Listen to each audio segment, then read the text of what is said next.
Hello, Internet. Welcome back to Jams by Jish. I'm Jish, and today we are going to talk about 5 techniques that make Rebecca Sugar a genius songwriter. If you like this video, give it a like, comment, subscribe for more Jams by Jish. Without further ado, let's get into it. First, it's important that we establish a little background. Who is Rebecca Sugar, I hear you asking? Rebecca Sugar is an 8-time Emmy-nominated producer, writer, artist, and composer for multiple projects, namely Adventure Time and Steven Universe, 2 of my favorite cartoons. Rebecca is responsible for some of my favorite songs, ranging from Bacon Pancakes to I Remember You to Love Like You, I'm Just Your Problem, Mr. Greg. There are so many songs in Rebecca Sugar's catalog. And today, we are going to try to break down what makes Rebecca Sugar such an incredible songwriter, and how you can apply their techniques in your own songwriting. A lot of the information that we're going to be talking about today is either from interviews with them or videos from the YouTube account Rob Sugar, which actually belongs to Rebecca's father. So if you're curious and you want to hear more, look at Rob Sugar's YouTube channel. One technique that Rebecca applies in their songwriting is focusing on the voice actors that will be performing the songs. Even though Rebecca Sugar is writing these songs, what they like to do is ask their voice actors what type of music they are listening to. And then Rebecca will frame the writing of the song around that. This was learned in an interview that Rebecca gave in preparation for the making of the Steven Universe movie. So that's something that you can apply too. When you're writing a song, in particular for someone else, you should think of the music that that person likes.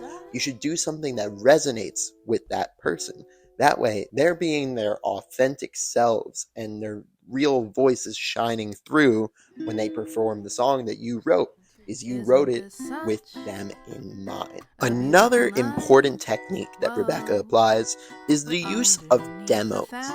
When Rebecca is writing a song, even a song that is out of their singing range, Rebecca records a demo for the song. So that way the voice actor that will be performing the song can actually know how the song will sound before they perform it. And that way they'll have a vision that Rebecca provided them with. That's not to say that the voice actor won't take liberties in addition, but by providing a demo, this gives almost a template or a guideline for the performer to work off of. As a matter of fact, every song that you've been hearing in the background of this video is a demo that Rebecca Sugar recorded. Another thing that Rebecca does that helps immensely is extensive storyboarding and concept art.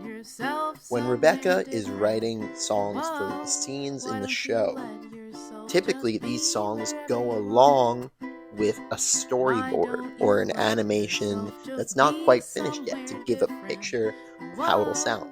It's almost like creating a choreographed dance to the song, but just on the page.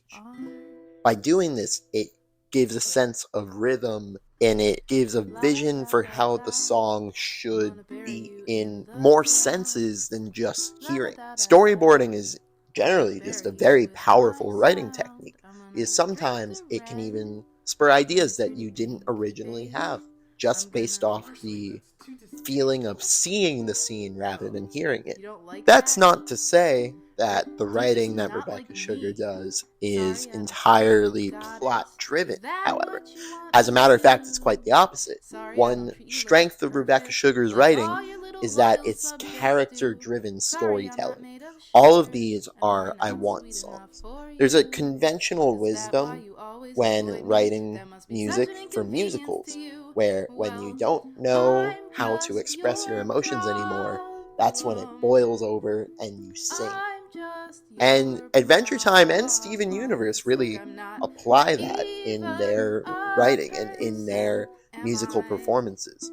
When any of the characters don't know how to feel anymore, or they can't express it in words, that's when the songs take over. That's not to say that there's no plot-driven storytelling through the music, but a lot of the best music in these two shows is characters expressing how they're feeling through song. It is the characters driving the words of the song rather than the plot. The last and possibly most important thing that Rebecca Sugar does that we're going to talk about today is their use of specificity to the worlds that Rebecca is writing about. In Adventure Time songs, you'll hear vernacular that is native to the world of Adventure Time. Like, how often would you hear someone say, "I'm all gummed up inside"? Never. It's not something that people say in our world. But in the distant future, in the land of Ooh, where there is a kingdom of candy people, then yeah, that makes total sense. Same applies for Steven Universe. How often do you say, "All I want to do is see you turn into a giant woman"? What? That doesn't make any sense, unless it's the world of Steven Universe. It doesn't make sense in the real world. It's authentic to the worlds that they exist in. It's native to those worlds. Alright, well, those are 5 techniques that you can apply to your songwriting to be like Rebecca Sugar.